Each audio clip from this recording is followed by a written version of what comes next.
Vou falar agora sobre a gestão da ex-presidente Dilma Rousseff.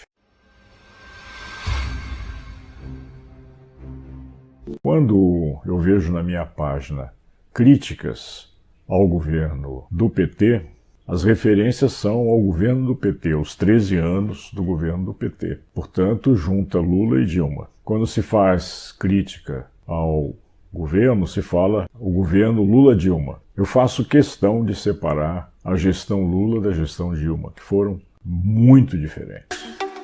Embora o Lula seja o padrinho da gestão Dilma, ele que a indicou, há uma diferença sensível de comportamento, de ação em política econômica. Lula, quando deixou o governo, o país estava crescendo a 7,5%. Esse foi o crescimento do Produto Interno Bruto em 2010, o último ano do governo Lula.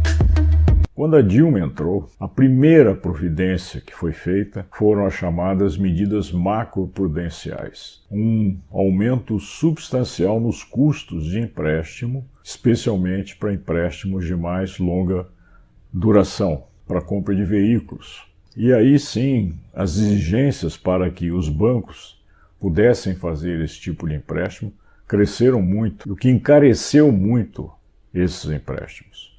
Ou seja, a partir daí começou a se botar um freio na própria economia. E não deu outra. Isso durou de janeiro até outubro de 2011, e aí a economia, em vez de crescer, ela começou a minguar, a ir para baixo. E os 7,5% de crescimento de 2010 se transformaram em apenas 2,7% de crescimento em 2011. Mas o pior não foi isso. É que de 2012 em diante só continuou caindo o crescimento econômico até o fim de 2014, quando o país já estava entrando em nova crise. Foi o último ano do primeiro mandato de Dilma Rousseff. E por que isso? Porque, na realidade, faltou uma política econômica realista e de estímulo efetivo e forte ao próprio consumo. Porque ninguém se engana. O fio condutor do crescimento econômico sempre foi, no Brasil e no mundo todo, o consumo. É pelo consumo que as empresas produzem, faturam, têm lucro, distribuem dividendos, empregam e se ampliam. O consumo é a mola mestre de tudo, e não precisa ir longe. A própria formação do Produto Interno Bruto, o consumo tem o peso entre 60% e 65%. Historicamente, nenhum ano abaixo de 60% e nenhum ano acima de 65%. Na explicação da atividade econômica, do crescimento econômico. 20% é as despesas do governo e da ordem de 15% são os investimentos. É importante a gente considerar que a explicação para crescer ou não crescer está no consumo. E o que a Dilma fez? Ela simplesmente foi tirando força do consumo. Ela adotou aquilo que a Fiesp queria e que era a desoneração da cota patronal. A Previdência Social, ela depende, o grosso da arrecadação dela vem da cota patronal. O que é? São 20% do valor da folha de pagamento das empresas, que vão para a Previdência Social. Os empregados de carteira assinada pagam, em média, 9% dos seus salários, mas a cota patronal é 20%, portanto é mais do dobro. E aí o que aconteceu? Precisa reduzir a despesa com a folha de pagamento das empresas. Então vamos desonerar a cota patronal e vamos substituí-la por uma alíquota entre 1% e 2% sobre o faturamento. 56 setores que optaram por tirar a cota patronal, que é o grosso da economia, essas empresas, claro que ganharam, tomaram essa decisão de mudar. E quem se prejudicou com isso? Meteram a mão na Previdência Social, que não podia, porque esse dinheiro, esses 20%, são da Previdência Social. E jamais o governo poderia mexer nisso, porque a decisão do dinheiro da Previdência não é do Tesouro Nacional, não é do Presidente da República. Não pode ser assim.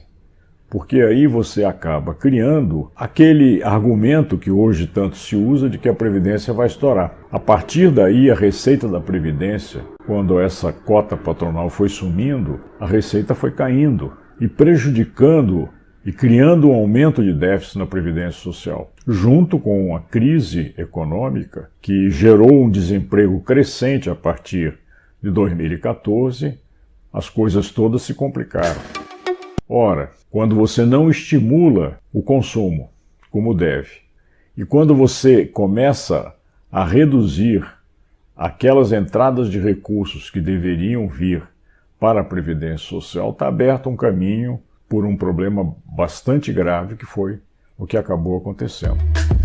Na medida em que a economia começou a fraquejar, o que ela fez? Em vez de segurar as despesas, não, foi aumentando as despesas. E aí criou um rombo fiscal incrível e uma perspectiva difícil pela frente.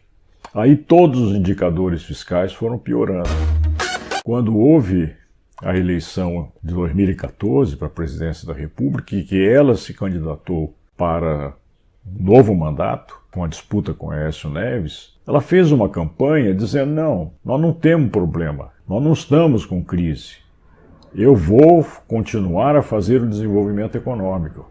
Eu vou trabalhar por aí. E o Aécio falava o contrário. Nós estamos na crise, nós não vamos aguentar, tem que mudar tudo e tem que fazer essa proposta que hoje o governo Temer está fazendo, que para mim é um horror. E aí tem que fazer a reforma da Previdência, aí tem que fazer privatizações e vai daí para frente. E aí, pasmem, ela que fez todas essas defesas na campanha presidencial de 2014, na hora de escolher o seu ministro da Fazenda, o que ocorre? Vem o Lula, e isso foi uma grande decepção, e oferece 3 nomes para ela como aqueles seus preferidos. E, em primeiro lugar, ele indicou quem? Presidente do Bradesco. Convidar um banqueiro para comandar a economia, para mim, é de uma burrice tremenda e um golpe terrível em cima daqueles que votaram nela, e um golpe terrível contra o país, porque banqueiro não se preocupa com a população, banqueiro se preocupa com o lucro deles. Em segundo lugar, esse lastimável homem que está aí, que é ministro da Fazenda, Henrique Meirelles, que tinha ficado desde 2012 com o presidente do Conselho de Administração, JF, dos irmãos Joesley e Wesley Batista, empresa mais corrupta do Brasil. Esse é o homem que comanda a nossa economia hoje, que era o preferido do Lula. E terceiro, o tal do Nelson Barbosa, Luiz Carlos Trabuco Capri. Ele não aceitou e indicou o Joaquim Levy. E foi essa pessoa que ela convidou para ser o seu ministro da Fazenda. E deu tudo errado, como todos já sabem. Depois entrou Nelson Barbosa, também deu tudo errado. E a primeira medida que foi tomada pelo Joaquim Levy, com o apoio dela, é bom que se diga, foi o quê? Reforma da Previdência Social. Piso no freio das despesas sociais. Nada diferente do que fez esse governo Temer. E que é um atraso, uma volta ao passado, uma agressão à própria sociedade. E gera o quê? Gera recessão, não gera crescimento. Porque você retira dinheiro exatamente das camadas que mais consomem, que mais dependem de salários e de benefícios para o seu orçamento, no sentido de aí sim estimular todo o resto da economia.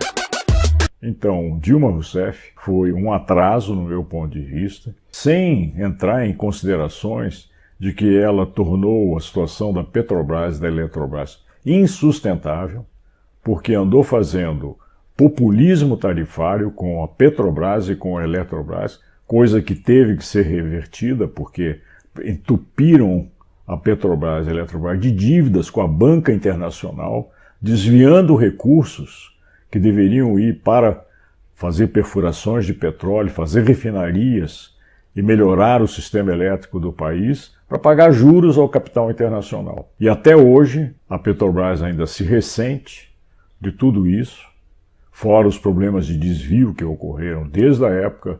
Essa questão da Petrobras e da Eletrobras são questões extremamente importantes.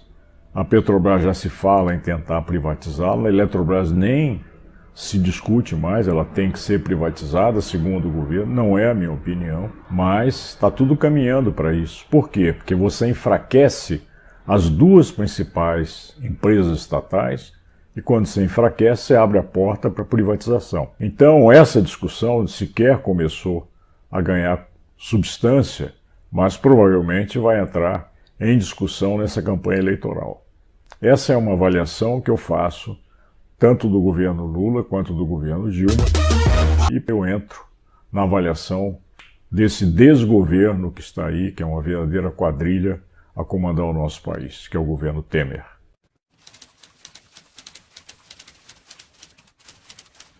Oi, pessoal. Esse ano, um ano muito agitado, muita disputa, são as eleições em jogo, muita paixão, muitas ideias, muita discussão. Eu espero que essa página ajude a gente esclarecer um pouco melhor as nossas posições, trocar ideias com os nossos seguidores e que isso sirva para ajudar a todos nós a conseguir contribuir de uma maneira mais forte para o nosso país. Muito obrigado.